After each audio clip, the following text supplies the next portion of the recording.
Bonjour Marco, je ne suis pas loin de vous, je suis très content de vous retrouver sur les lieux de vos premiers amours. Je suis en face de l'aéroport Félix Houphouët-Boigny d'Abidjan pour parler des règles particulières de circulation dans la zone aéroportuaire.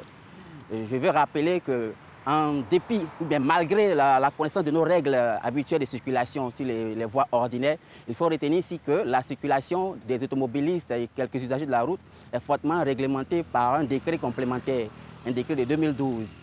Et ce décret vient préciser qu'il y a certaines infractions spécifiques qui vont être sanctionnées de façon plus sévère dans les zones aéroportuaires. Et ce décret fait l'objet de suivi régulier par les autorités de l'aviation civile, par les autorités de l'aéroport, qui en même temps vont cumuler, pour certains qui sont assermentés, vont cumuler des missions de police judiciaire à leurs occupations professionnelles habituelles. Donc il faut faire très attention. Parmi les éléments à retenir, il faut savoir que la zone aéroportuaire est divisée en plusieurs zones, dites zones réglementées. Bien évidemment, on connaît la zone du tarmac où il est quasiment impossible pour l'automobiliste commun, pour les usagers communs d'accéder. Mais il existe toute une autre partie de la zone de l'aéroport qui est dite réglementée. Donc, dès lors que vous entrez dans la zone aéroportuaire, après avoir passé le carrefour Aquaba, vous vous trouvez en une zone réglementée. Cette zone va définir plusieurs règles du code de la route, notamment les règles de stationnement, les règles de limitation de vitesse. Il faut savoir qu'il n'y a pas longtemps, les autorités de l'aviation civile ont rappelé les limitations de vitesse pour nos voyageurs qui, un peu pressés, oublient souvent qu'il faut respecter la vitesse en zone aéroportuaire.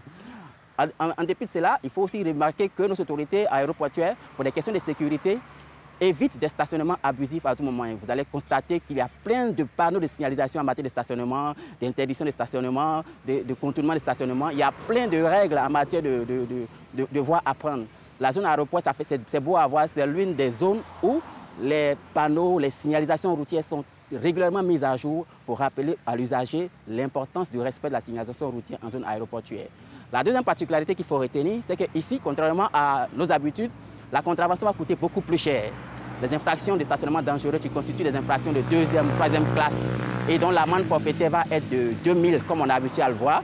Ici, l'amende forfaitaire est à 25 000 francs, c'est-à-dire plus de 10 fois le coût normal d'une amende forfaitaire. Et c'est normal. C'est normal parce que les dispositions légales l'ont prévu pour assurer la sécurité aéroportuaire, pour assurer la sécurité des usagers de l'aéroport. Donc, c'est pour vous inviter à prendre conscience que quand vous êtes en zone aéroportuaire, chaque fois que vous manquerez à vos obligations de conducteur, d'usager de la route en matière de la circulation routière, vous serez lourdement sanctionné et l'amende forfaitaire minimale à payer est de 25 000 francs. Donc, c'est sur ce rappel à l'ordre que je finis mes propos et je passe la main à M. Diomandé pour service à domicile.